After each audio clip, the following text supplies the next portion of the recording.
Hi, good morning. I'm Dr. Siddharth Unithan. So I'm a sports medicine physician. So I thought I'll um, start with a Happy New Year, and I thought I'll do a different video, on artificial turfs versus natural grass. So which is better? What are the pros and cons? We'll just go into it. What are the studies out there, and at the end, what turf should we actually play in? So let's start with artificial turf. Artificial turf was first introduced in 1966 in Houston, in US.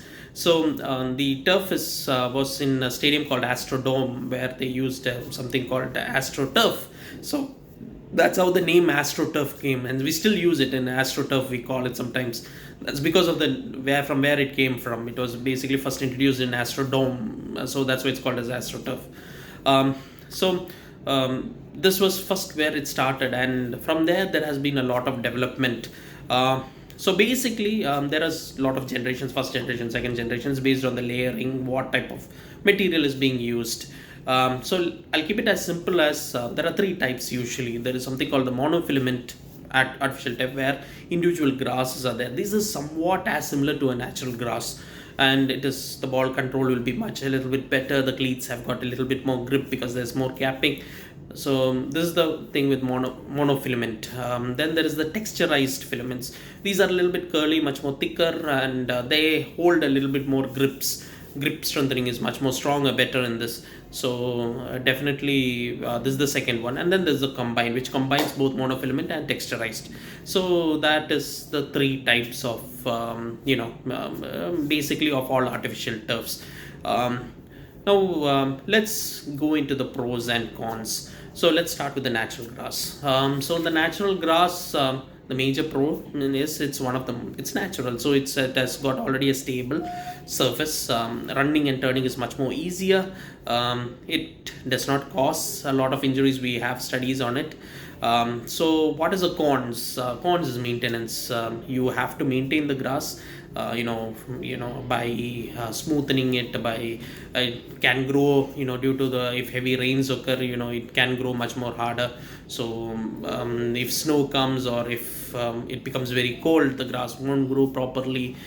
So a lot of issues are out there is there. So we have to make sure that it is of even surface, and so maintenance is a little bit tough. Fertilizer and all, adding a lot of so damage is much more higher in natural grass. While what is the major pro for AstroTurf? So the major pro is it's just a one-time buy. You just apply it and it lasts for somewhat. Then one major thing is what you can say is astroturfs are growing in nature, and more people are starting to use means artificial turfs. You see now all over. There are grounds and everything. The major thing is all weather. You can play in any weather: snow, cold, hot, warm, wet, any weather, and artificial turf will last. It's low maintenance. It's very cost effective compared to natural grass, definitely, and it's aesthetically pleasing. Definitely, when you look at a natural grass, you will see patches all the time. Sometimes, if it is not being maintained excellently well. But in India, it is quite difficult to maintain unless you are a big stadium owner or something like that. But in the natural, you cannot. It's quite difficult to maintain it. So that's why it doesn't look very aesthetic. While artificial turfs are very aesthetic pleasing. So that's why when you see turfs, you look, oh wow, it looks nice. So that is the major advantage. Let's go into studies now. What studies are there out there. So always take a meta-analysis, because that's the best thing. We can go through a huge set of studies. So there is a huge meta-analysis which you'll be seeing right now. So that has around 53 articles they have taken, and they've taken from the year 1972 to 2020. So that's amazing. So a big wide from a long time before. A lot of sports they have chosen through multiple sports, not only football. They have also gone through American football. They've gone through rugby, ultimate frisbee, field hockey. So they've gone through different sports also. And what they found out is that there is a higher rate of ankle and foot injuries in artificial turf, but the knee and hip injuries are almost similar. The most funny part which they have mentioned is that studies in which showed that artificial grass is better than natural grass were all funded by the artificial turf industry. So there is a lot of bias over there. So definitely we have to take those studies with a pinch of salt always. And now, the major problem for all studies is, which in this study also they have mentioned, is that we are always, the studies are always few years behind the technology always.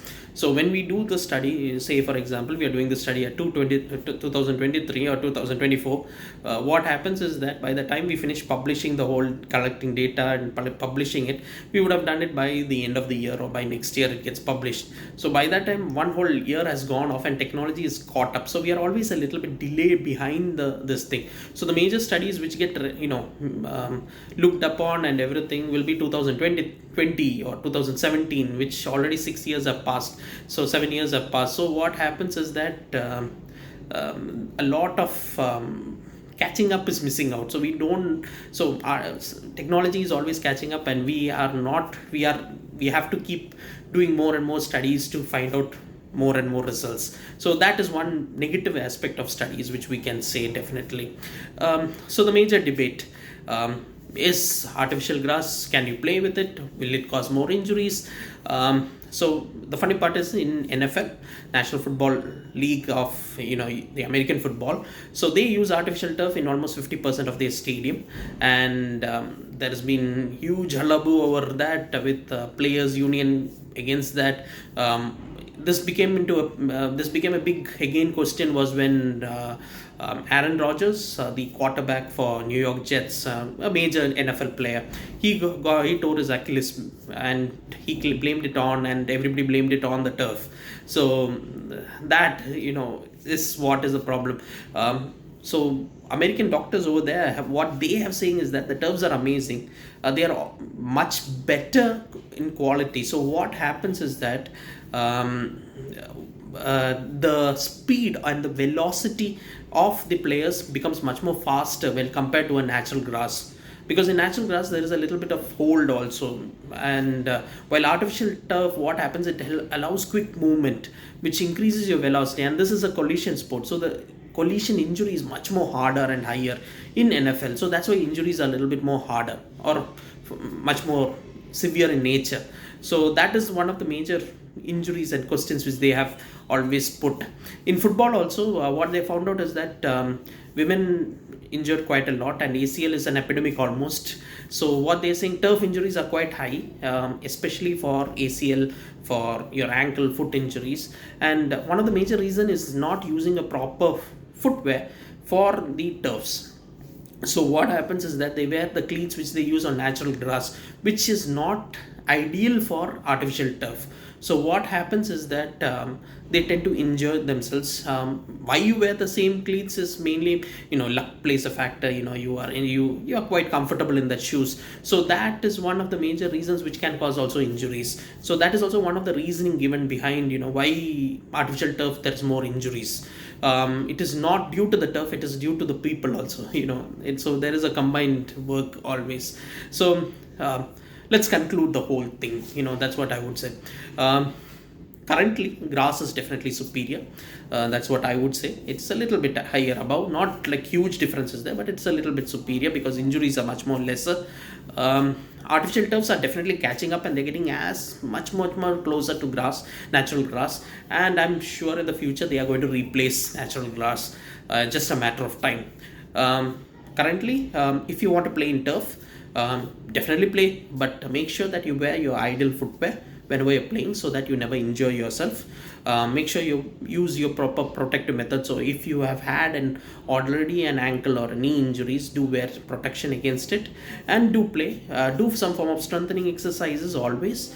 Meet your sports medicine physician if you have got any doubts on your injury, so that you can prevent a lot of injuries. So these are the major differences between an artificial turf versus a natural turf. Hope you enjoyed this video. I'll see you till next time. Bye.